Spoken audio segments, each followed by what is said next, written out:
want to welcome and introduce Ian Dunnington. He is the Director of Government Sales and Programs at IT1, and he is going to be helping us to understand more about Nucleos and the offers that we have today.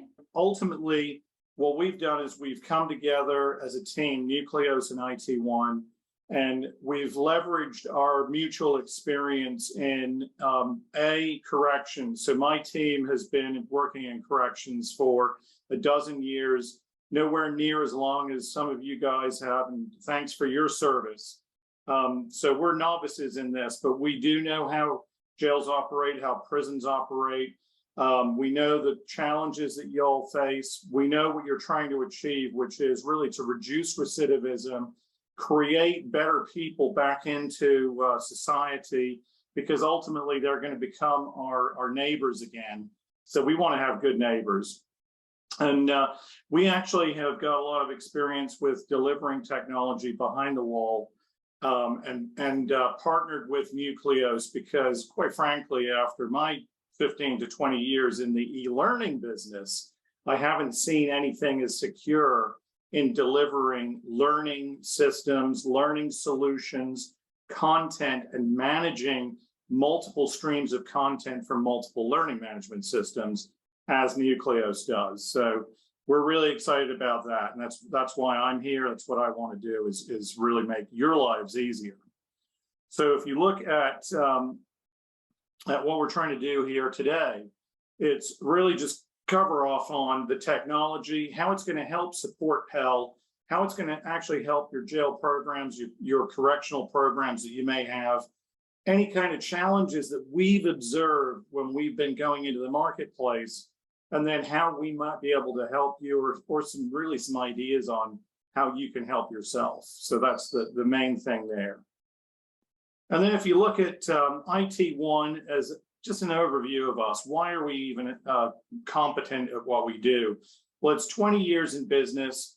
We have been state and local government and education and federal government focused during that time. We had to get our ISO 9001:2015 certification, which really is a robust certification that mandates the way that we do projects, the way we do implementations.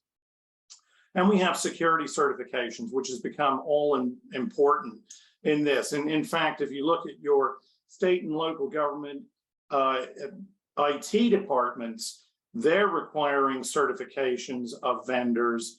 They're actually, in some cases, more advanced than the federal government at this point in time. We're a full service IT solution for public safety. So that's really what we're coming at this from, 20 years of experience. Now, my colleagues at Nucleos, they've only got a few years of experience. So couple that together, what we're taking is best of breed software that is emerging, but putting it with a legacy company that actually is able to implement and execute. They're focused on social impact. They're focused on outcomes, so they're outcome driven. We need to be able to support our customers with facts that things are working. They're also trying to bring education behind the wall. They really started as thinking, why are we doing e-learning for the masses when we could be doing it for underserved populations? And that's when they flipped the switch and said, we now need to create a secure platform that will work in underserved populations such as corrections. And they're really leveraging technology so that our customers, you guys, can actually impact more people, because we know the challenges of impacting as many people as possible and how we're constrained with resources. We have a shared vision for this project, for what we've been doing for at least the last 18 months is really, and then going forward, this is what our vision is: improving post-release outcomes for the justice involved. That's what gets us up every morning. That's what makes us do what we're doing. That's what makes us travel 5 to 10 days, 5 days a week, 4 days a month, 4 weeks a month, just to get the word out and actually help our customers implement the solutions that we have. And if you think about when we've been surveying the environment out there, We have been meeting with dozens of corrections agencies and jails throughout the country over the past 18 months. In my career, past 10 years, doing tablets. And what I've seen is that the biggest need within corrections is increasing the accessibility to high quality education. And it's not just education, because we have great instructors, we have great programs, but they're not scalable. And it's how do we get that scale? How do we make sure that it's high quality education, just as we had with an instructor in a classroom? It's about measuring outcomes and having tracking, reporting, being able to stand in front of the boards and stand in front of governors to show that we've actually had great success with the program.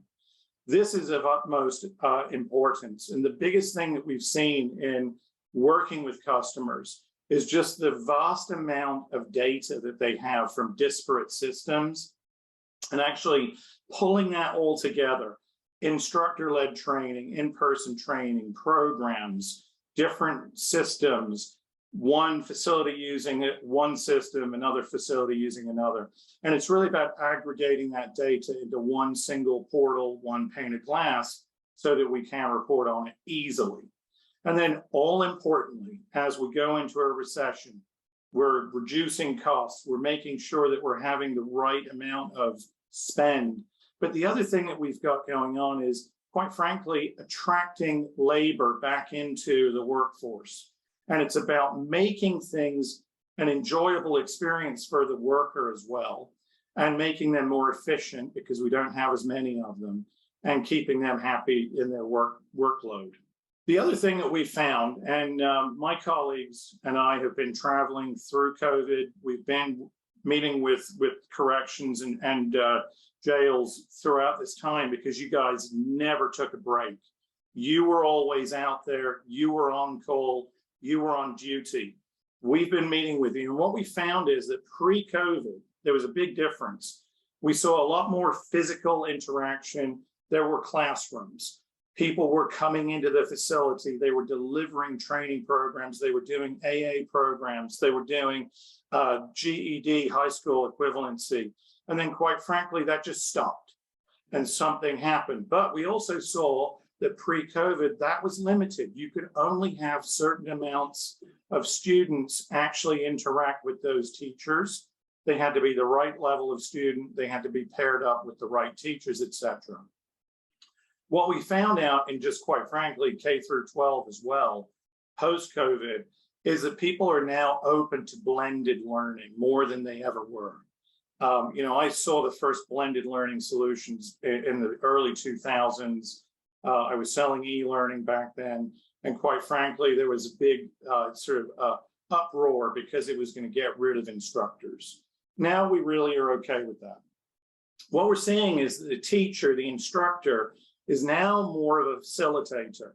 So they have to be a technical expert, they have to be able to use technology, and they can actually impact many more students doing this. And this is in the real world, K through 12, and the real world behind the wall.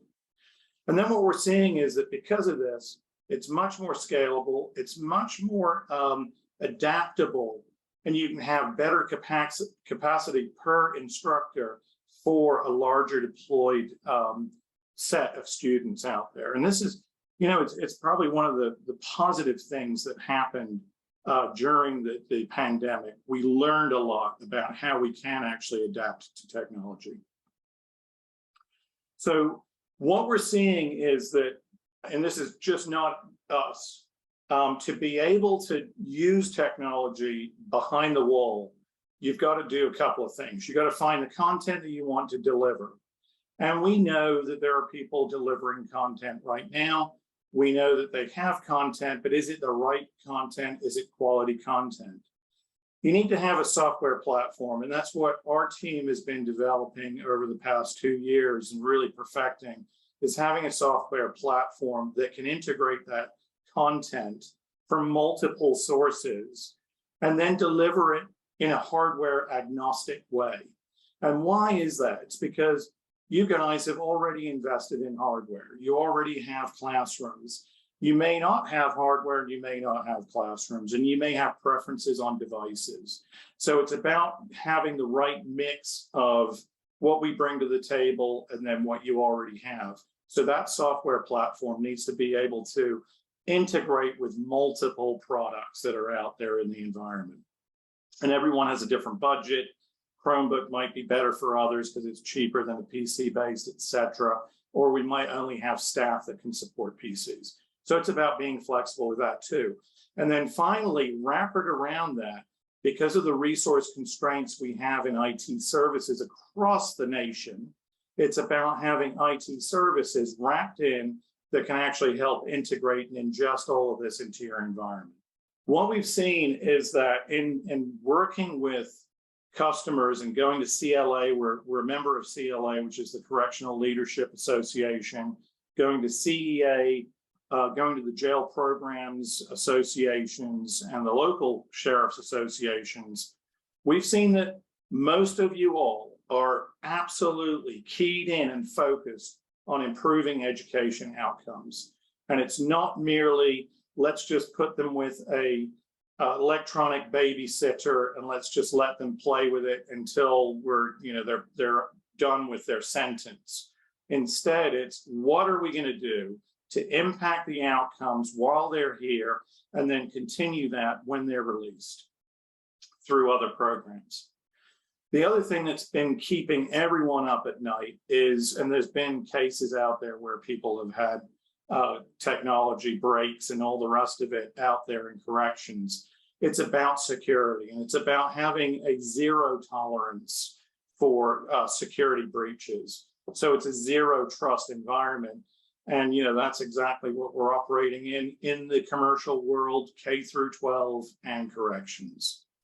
What we're seeing is, again, people coming to us and saying, we want increased administrative and process efficiency. We cannot have things that add other layers onto what we're doing. We just simply can't. We're already overstretched. And we're getting people who are saying, yeah, that's great, but we're still got too many projects on our plate. We can't do that. So how do we do that? It's through increasing the process efficiency. And once they see how they can do it, they can do more with less. And the other thing is, it's how to get funding for initiatives. And so we have multiple mechanisms in place to be able to do that. One of the big things that we've seen for funding, and this is really around Pell, is it's now become eligible for the incarcerated to access Pell again. This is fantastic. So Second Chance Pell was a pilot program. Now it's going out next year, should be middle to end of next year. 463,000 incarcerated people will, maybe even 500,000, will now be eligible to accept Pell, which is historic. It's groundbreaking. It is nonpartisan. This is the right thing to do. Everyone really wanted to do it. But it means that higher education is really going to be at the forefront of driving that. They are going to need to have steps in place to be able to work through this. And they're already working with this. There are nonprofit education areas that are trying to help them. There's the Vera Institute, which is a not-for-profit, is working heavily with universities to do this. It's about creating programs that or using existing programs that will meet the requirements. You cannot do certain training for the incarcerated that will not lead to a gainful employment upon release. They also have to work with the agencies that they'd like to work with in order to get their approval. So if they want to do this for your institution, they're going to have to work with you to get your approval of everything that they're doing. And that's just like any other vendor or third party. You need to vet what they're doing. You need to vet their staff. You need to approve what they're going to produce and provide for the incarcerated. And then finally, there's some federal level, state, local level education department approval that needs to be done for all of this after all that's done. So it's actually more complex if you think about it, than even running a university. It's got 2 or 3 extra layers than public institutions have to go through. What we're going to be seeing is that it's going to have to be state colleges that get that support, because what they want to do is have closed user groups. So if someone is incarcerated in Colorado or in Arizona or wherever, the state approval needs to go with that person that's incarcerated within that state, so that when they're released within that state, they have an avenue to continue that education. And that I think is one of the key things. There are some colleges that operate in all 50 states. There are online colleges, so that needs to be cleared up. If an online college is eligible to do that, even though they don't have physical presence in your state. So that'll be worked out. But I will tell you that most corrections institutions have already probably been approached by the governor's office and the state-run colleges that are in their state to actually execute on this, because it's a huge area that needs to be focused on and everybody's keyed in on. I think what you're going to see is that the problem exists when you have multiple colleges and community colleges vying for access to your facility, and you need to be able to provide them access to your population. So it's about having an expandable platform that can incorporate multiple learning providers potentially that are out there. What we're also seeing is that there's a mandate for quality education within this. It cannot simply be a distance learning project. It cannot simply be online. It may have to be just like we do in the outside, is we're taking blended learning, which has an instructor in a portal that delivers live synchronous learning, asynchronous recorded learning, and of course, independent study. And it needs to have some of the same technology that the students will access upon release in that same college and institution once they're released, so that they don't have to relearn all of that. And these are all mandated requirements that you'll see as part of this. The essential part that we want to try and do is have that breadcrumb. Once someone is released, they actually get connected to a career pathway, so that there is some sort of form of benefit that they can tangibly receive. And by the way, if they do get a good job, high paying, less likely to recidivate. And then the final thing that really happens with all of this is that the Pell Grant must be provided for credit-bearing courses.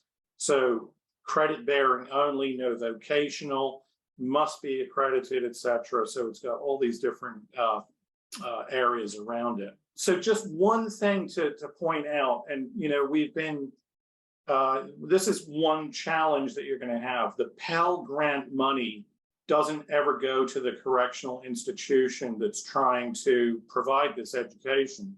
It actually goes to the university or college or community college. They accept it, they put it into their federal aid program for that student, and they get funded. And that's really what happens there. Sorry, do we have a question? I do. Yeah, I've got one that just popped in. Do you have any examples of how you have been able to connect the incarcerated with career pathways through these means? Yeah, absolutely. So one example is through our career one-stop integration. So it's a Department of Labor website, which we have whitelisted within our system. And that enables an incarcerated person to actually look for applicable jobs. It even has a drop down. We actually take them directly to previously incarcerated individual jobs.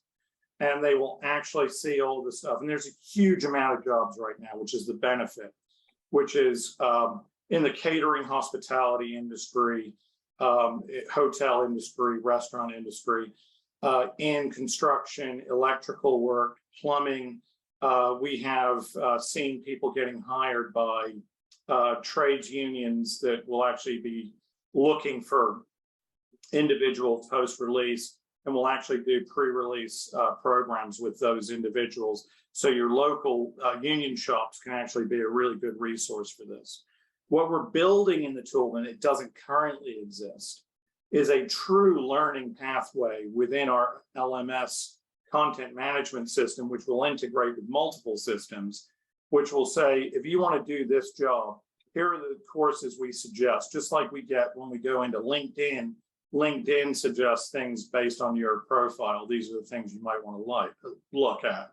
And luckily, with Caleb's team, we have developers that are very close to bringing that breadcrumb system into bear, which basically says, if you've been taking these courses, these are likely careers that you can take.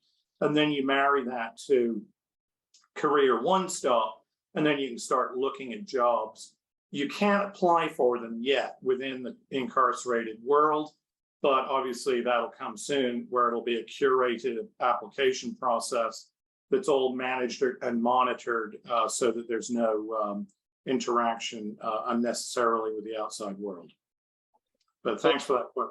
Yes, I have a quick question. So on these Pell Grants, are they only good for certain amount of semesters and or quarters, or however that works, so that say it's for 6 semesters or something like that? Is it similar to how it used to work before, to where it's only for certain quarters and that?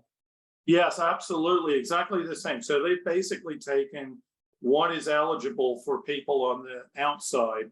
It's now the same eligibility for those on the inside, and it's got the same constraints. So it's it might be an annual, and then you've got to split it up over the quarters. Okay. Over the semesters. Yeah. All right. Yep, that was my question. I just didn't know how the new Pell, if that was going to work. So that explains that. Thanks. Absolutely. So the other thing is that we've been doing a lot of research on, just because our customers have been saying, this is great, don't have any money this year. So we found out there's a couple of areas where the DOJ FBCI has funding for services. People have been successful in getting whole computer labs set up, because it was for drug interdiction, for instance, or substance abuse through SAMHSA, the Bureau of Justice Assistance for behavioral recovery. We saw a lot of donations from the Robert Wood Johnson Foundation, which I hear all the time on NPR. They're actually very active. And then the other one that's really great is that since Pell is going in, the VA has education, which is the Montgomery GI Bill. If you were a recipient, thank you for your service. But that if you're in a reentry center or on work release, you can actually get the VA funds for training and education there. The other thing that we've done is we've actually bundled this. We work with a financing company and our own finance teams to create an as-a-service solution, so we can pay over time as a customer instead of buying it with a big upfront cost. And then the other thing is that we have a grant team. They'll do a grant search. It's called Grant House. And they will go out and actually find grant funding for you, for your teams. So, basically, I'm going to turn it over to Caleb in a second. But, just in summary, some of the things that we're trying to do is increase education outcomes. We want to have security, and we have that admin efficiency. And so we've got all of these different things that we baked into the entire solution to deliver that. And one of the things that we want to actually focus on is the power of the platform and how it will actually create administrative efficiencies amongst your team for disparate courses and coursework throughout your ecosystem. So over to you, Caleb, and I'm going to stop sharing and put it in your hands. Thanks so much, Ian. It's super helpful. What I want to do is show the Nucleos platform so you can kind of get an idea of what it looks like. After this presentation, if you're interested, we love to show you a full demo. So when you log into the Nucleos software, of course, as Ian said, we love to give best-in-class education and training at your fingertips, right? And so one of the benefits of using Nucleos is when you log into the system, you're able to pull up a unified learning record. And so what that is it's going to indicate which courses each of the learners have completed. And then what's great about that is this can optionally be shared with employers. If you're tracking milestone release credits or participation time, this is a really cool and easy feature for you to go ahead and search any of the learners across your institutions and able to see what classes they're taking. So for example, if we were to pull up Joshua's learning record, you can see the activity, the different courses that Joshua is taking, the total time that he's involved in those courses, and then also a description of that course as well. And one of the really cool things you can do as well is you can see the daily usage, right, down to the amount of minutes. So what's really important is not just creating a check the box, we offer education. We want to offer a solution and a tool that not only gives you a hands-on great user interface and experience, but also a way for you to have data to see, what programs are working, what's not working, what you can bring in, and all the way down to the amount of time that your learners are spending in the software. Along with that, if you were to click into Joshua's profile, you can see even the classes that he's taken: finance and capital markets, gross and operating profit, so on and so forth. And so Nucleos also has, as Ian said, baked into the solution is we do support single sign-on and user rostering to really help you save time at your agency, right? To give you back some of that time. So you can really view Nucleos really as a systems aggregator. We can sit on top of really any type of learning environment, whether that's pre-existing tablets, Chromebooks, computer labs, pods, and really help you manage even if you have siloed accounts. So if you're working with college partners, if you have different education programs and you want to bring them all under one house, Nucleos is a software that can allow you to manage those different education content that you might have. So did you want to add anything here, Ian? Yeah, no, I just say that, obviously we're only seeing Khan Academy here, but let's say you have Canvas, you have Moodle, you have Aztec Learning, you've got all the different Coursera, you have all of that aggregated in one view. So we're no longer able to just say, oh, we've just got one system anymore. That doesn't happen anymore. It's like somebody finds a new system every day.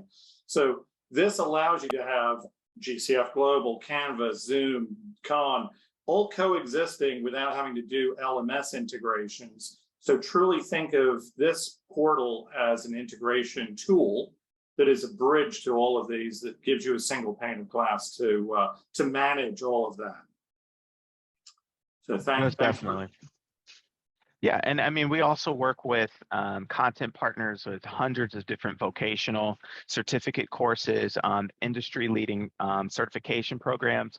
So really bringing in programs that lead to degrees, diplomas, and certifications, right? So we work with and can support accredited high school, college courses, and testing. And we can also provide a list of some of the recommended courses that we recommend too. And with that being said, I would love to show a snapshot of our group learning reports as well. Yeah, so this is where you can really dial it in, and you can do, for instance, you've got a reentry pod, you have folks that are in work release, you can aggregate all of their data, and you can see the progress of specific areas, your veterans pod, veterans program, et cetera. So it's a way to really dial it in. Most definitely. So if you have, let's say you have an education director at your agency, and instead of manually going into your system and pulling up, what classes are they taking, how much time are they spending, can we get a certificate report with this, pulling those reports with Nucleos? You can just go ahead, log in, and create a group report. So for this, if we were to scroll to the pilot term, agency, county jail number 3, we could select a group to which you can place learners in a group. It's very easy to do that in the system, and I'd be more than happy to show that to you, with a full demo. But if you just pull up one of the groups that you've set with your agency, you can just click Save as PDF. It's super simple. And then within in a matter of seconds, Nucleos completely aggregates all of that content across all of the different learners in that group. So you can see the activity totals by user, the amount of time that they're spending in those apps, and then really the data across all of those users as well. So it makes it really easy to get that data backed by the courses that you're taking. So our view of technology for education and corrections is really having a secure internet that's zero trust. The other thing that we're mandating is free access. So it's not charging the offender, the incarcerated, the reentry person for the access to this. It's about giving them free access. We see it as a blended learning solution, which means that there should be ways for your instructors, your facilitators to actually access through Zoom or secure video to your incarcerated population. Obviously secure, very curated.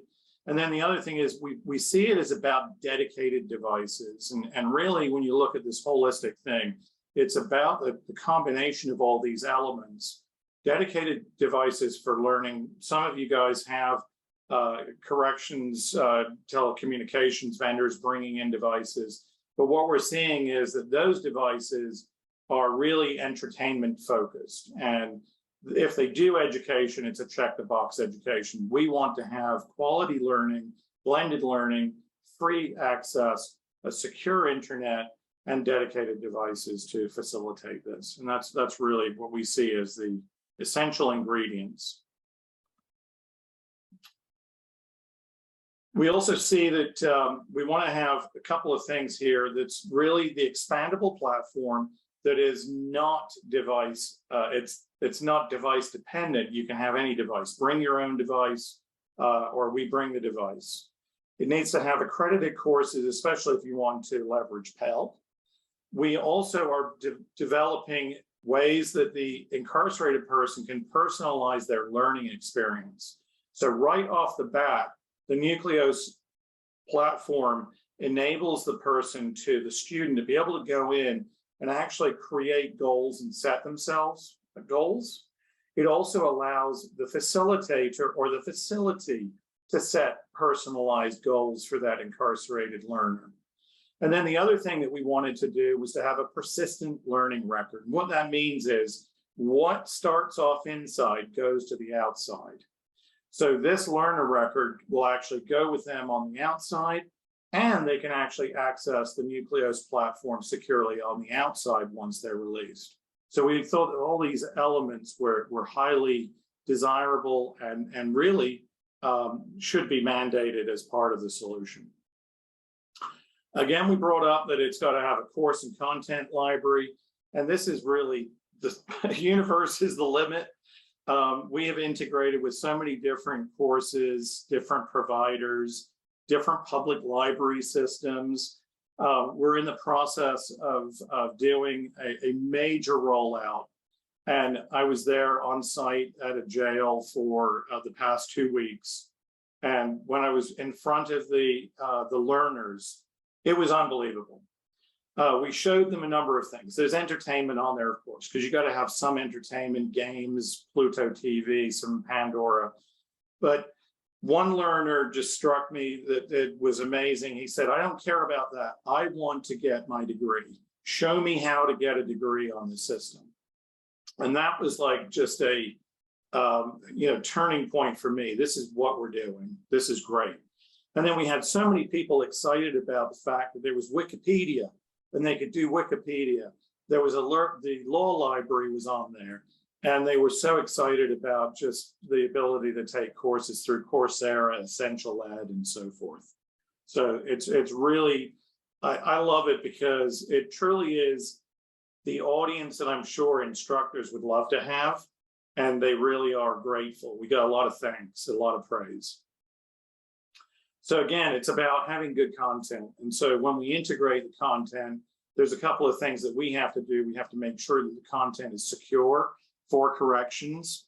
It doesn't have content that's not allowed within corrections. The library doesn't have an errant copy of Lady Chatterley's Lover in it. It's about having really good vocational training, again, because we're seeing that not everyone is suited for university courses, college courses. They want to be hands-on. They want to get out there and they want to get a truck driving career. They want to be a plumber. They want to be a builder. And then it's really about the opportunity for social and emotional and behavioral wellness courses. So we have all of that built into this too. One of the great ones is ACCI. We've got a lot of other good video content for people who are encountering drug addiction. A lot of content that's free, actually publicly available. In the content categories that we've talked about, it's really unlimited. Your imagination can drive it. You may already have content in these areas. You may already have licenses in these areas.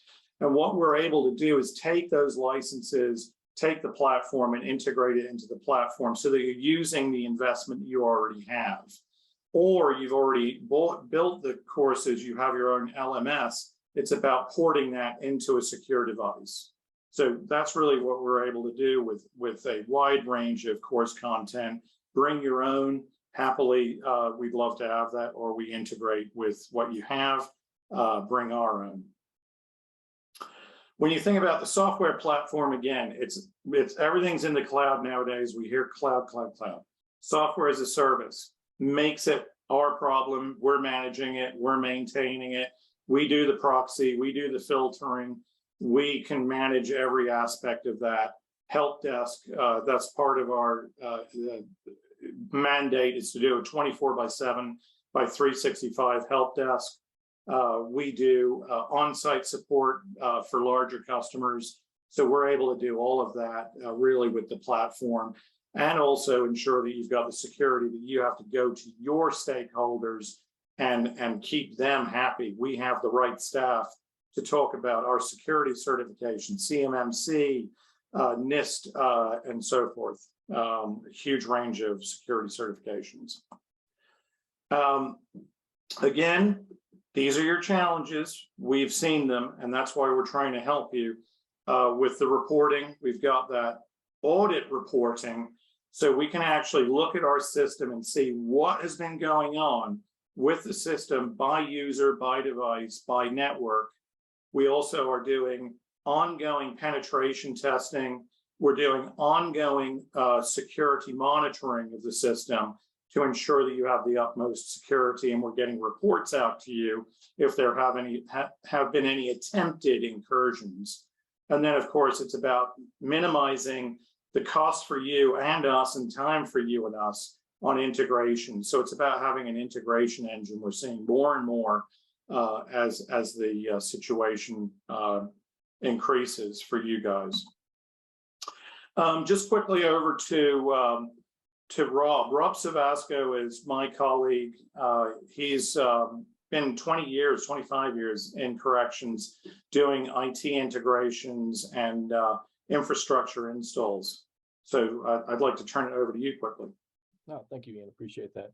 So as Ian had mentioned, the big thing is that we have a lot of technology, a lot of hot services that we can actually provide to support your staff and actually also the incarcerated. The biggest thing it's been within incarceration and justice involved is actually how do you securely actually get that into, and the facilities aren't really built to actually have technology to be readily available within, right?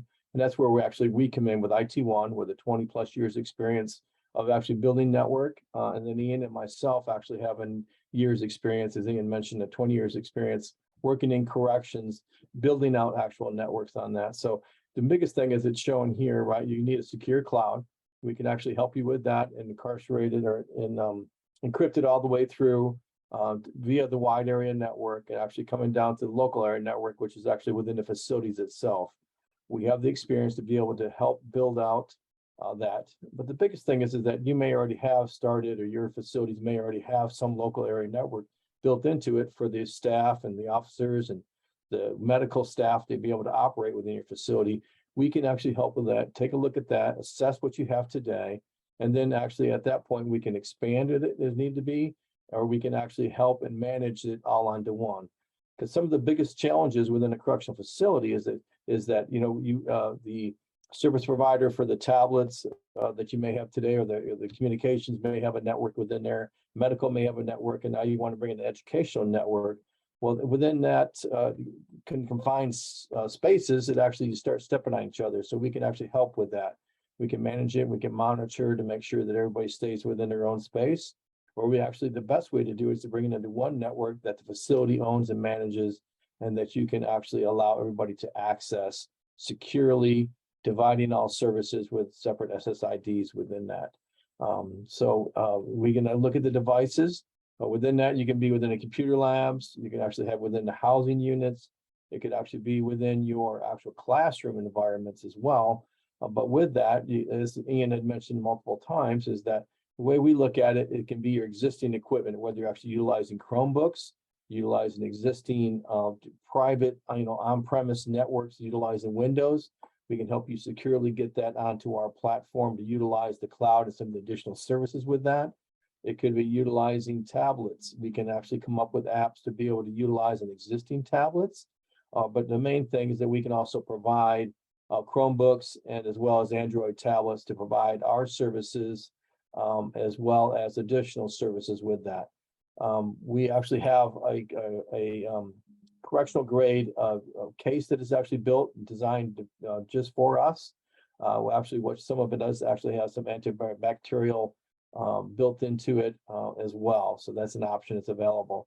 We have charging carts, and within our charging carts, I have some of them that have UV lights, that actually UVC light, so they will disinfect the actual tablets and devices as they're actually charging. So, with the pandemic that we just went through, and who knows actually what we're going through in the near future, you can feel safe that if I'm going to be handing out devices, I can make sure that they are disinfected as they go out. So with that, we're very flexible with the products within the actual network to support existing as well as build new if need to be. We can monitor and manage that as well as the applications. Perfect. Thanks a lot, Rob. So as he said, the main thing is we understand some of the challenges, not all of them, because that's specific to your facility. We'll figure those out. But we have a solution that can be right-sized, start small and grow large, or start large. So we're really open to working with your facility in any way, shape, or form to help you leverage these solutions, or just provide you more information. We couldn't do this without our partners.